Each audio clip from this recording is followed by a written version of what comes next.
बिस्मिल्लाहिर्रहमानिर्रहीम। स्टूडेंट, आज का जो हमारा टॉपिक है वो आपके पास है coefficient of variation and other relative measures है। अब कोफिशिएंट ऑफ वेरिएशन जिसे CV कहा जाता है, ये बेसिकली हमारे पास क्या है और इसको हम कैसे मेजर्स कर सकते हैं और इसको क्यों यूज़ किया जाता है। अच्छा स्टूडेंट, आपके पास अगर आप एग्जाम्स में देखोगे या आप अपने 5 ईयर प्रीवियस पेपर्स निकाल के देखते हो तो आप देखोगे कि जो कोफिशिएंट ऑफ वेरिएशन है ना, जिससे रिलेटेड आपके पास क्वेश्चन मस्ट आया होता है। तो इट्स अ मोस्ट इम्पॉर्टेंट, आप कह सकते हो कि टॉपिक इन दिस चैप्टर है। तो आपने इसे नोट डाउन करना है और ये आपके पास इंशाल्लाह इजी भी है, कोई मुश्किल नहीं है इसमें। सिर्फ और सिर्फ थोड़ी सी चीज़ें याद रखनी है जो कि मैं आपको बताऊंगी। अच्छा, आपको ना ये जो क्वेश्चंस आते हैं इसमें जिस तरह दो टीम्स का कंपैरिजन करने के लिए कि हुज टीम इज बेटर, तो इस तरह के जो क्वेश्चंस है ना वहाँ पे कोफिशिएंट ऑफ वेरिएशन यूज होता है। और पेपर में भी अगर आप देखोगे तो कोफिशिएंट ऑफ वेरिएशन जो है वो काफ़ी बार यूज हुआ है। अब इसमें हमारे पास कहते हैं कि जो थ्योरी आपको गिवन है, the most important of all relative measures of dispersion is the coefficient of variation. जिस तरह कोफिशिएंट ऑफ वेरिएशन इंपॉर्टेंट है, इसी तरह ये पेपर के लिहाज से भी बहुत ज़्यादा इंपॉर्टेंट है। पेपर में भी आपके पास जो क्वेश्चन ज़्यादा आ रहा होता है वो कोफिशिएंट ऑफ वेरिएशन में से ही आ रहा होता है। Coefficient of variation is the relative measure of dispersion and is independent of units of measurement and expressed in percentage. अब वो कहते हैं कि जो कोफिशिएंट ऑफ वेरिएशन है वो measure of relative measure of dispersion है, जिसमें हमारे पास कोफिशिएंट नाम से ही पता चल रहा है कि जो एक एब्सोल्यूट होती है, एक रिलेटिव। कोफिशिएंट और रेशियोज के जितने भी क्वेश्चंस हैं वो आपके पास किस में आ रहे होते थे, रिलेटिव मेजर्स में। तो ये हमारे पास जो कोफिशिएंट ऑफ वेरिएशन है ये रिलेट करती है रिलेटिव मेजर ऑफ डिस्पर्जन से। और ये independent units of measurement and expressed in percentage के हम इसे लास्ट में 100 से मल्टीप्लाई भी करते हैं। It is use to compare the variability of different sets of data. This is the most important line, क्योंकि इसमें बताया गया है कि basically coefficient of variation use क्यों होती है और इसकी इंपॉर्टेंस क्या है।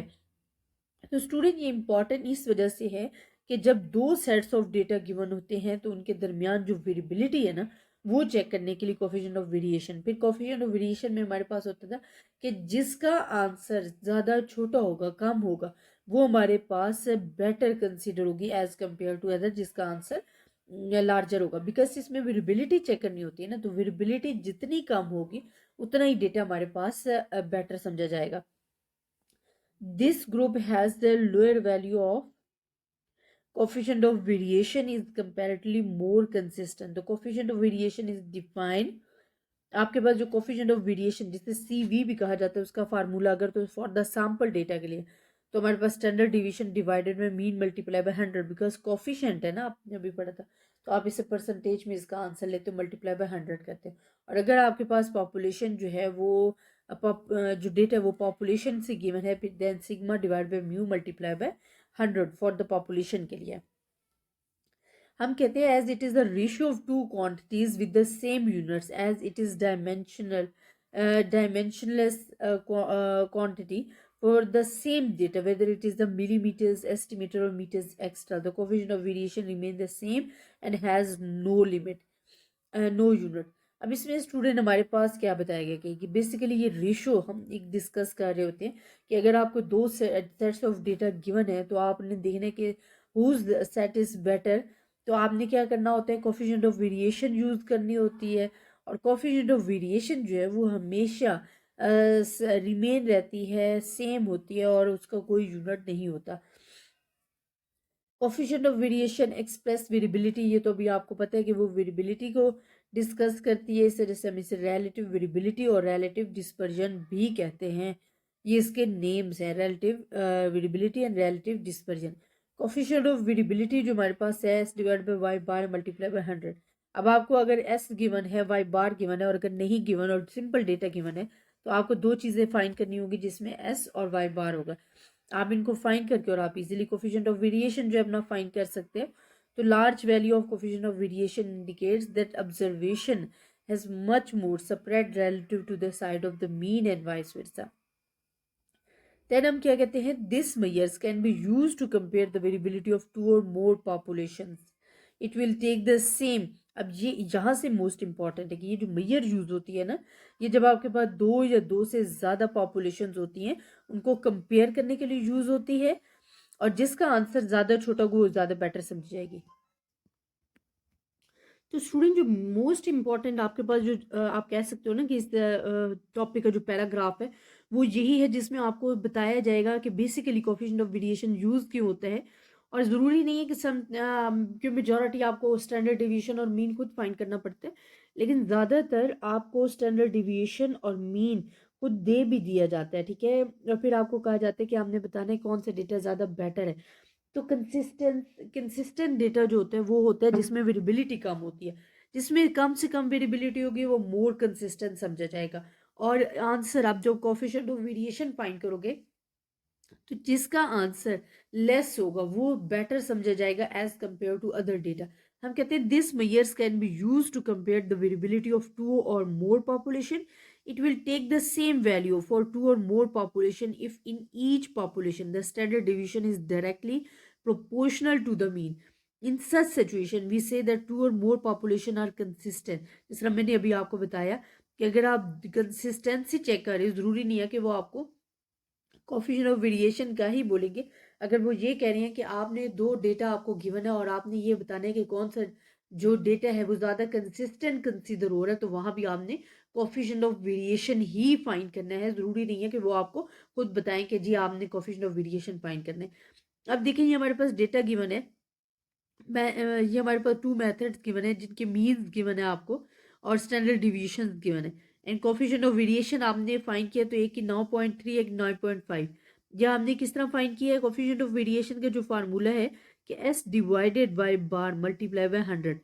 अब आपने मेथड 1 के लिए सेपरेट फाइंड करना है, मेथड 2 के लिए सेपरेट फाइंड करना है। तो जब 1 के लिए फाइंड करोगे 93 पॉइंट आएगा, इसके लिए दिस वन आएगा। अब ये कैसे किया इन्होंने कि ऐसा आपको गिवन था 1.4 डिवाइडेड बाय आपको 15 मीन गिवन है, मल्टीप्लाई बाय 100 करोगे तो आंसर आपके पास आ जाएगा 9.3 coefficient of variation.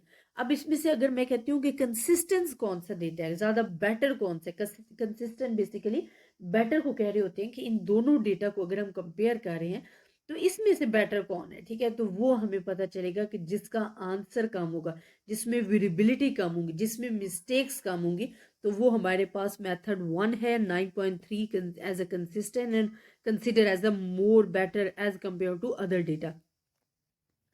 Coefficient of variation जो हमारे पास है वो equal indicate both methods are equally reliable है। they actually do not compare the standard deviation, it means will apparently widely different। अच्छा अब हमारे पास क्या है, अब इसमें जो हमने बताया ना कि हमारे पास coefficient of variation other method के लिए, यहाँ पे हमने ये नहीं देखना होता कि हमारे पास स्टैंडर्ड डिवीएशन किसका स्मॉल है। अब जिना स्टैंडर्ड डिवीएशन एक में आपको 1.4 की 1.1, अगर हम स्टैंडर्ड डिवीएशन देखें तो फिर तो मेथड 2 का हमारे पास स्मॉल है। बट यहाँ पे हमने कोफिशिएंट ऑफ वेरिएशन फाइंड करनी होती है और देन हमने बताना होता है कि बेटर कौन सा हमारे पास मेथड है।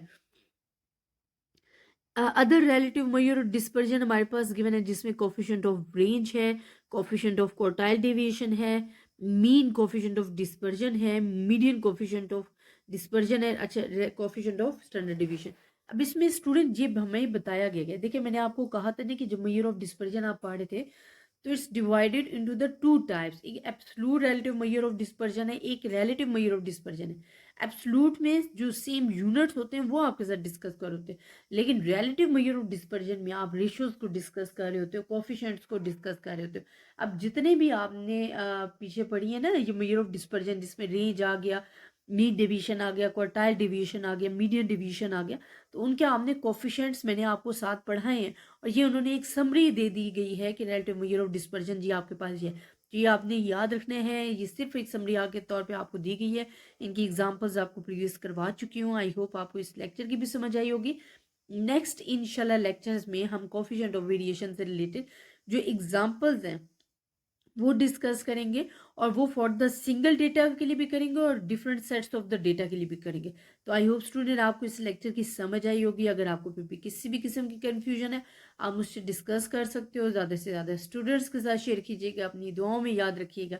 अल्लाह हाफिज़।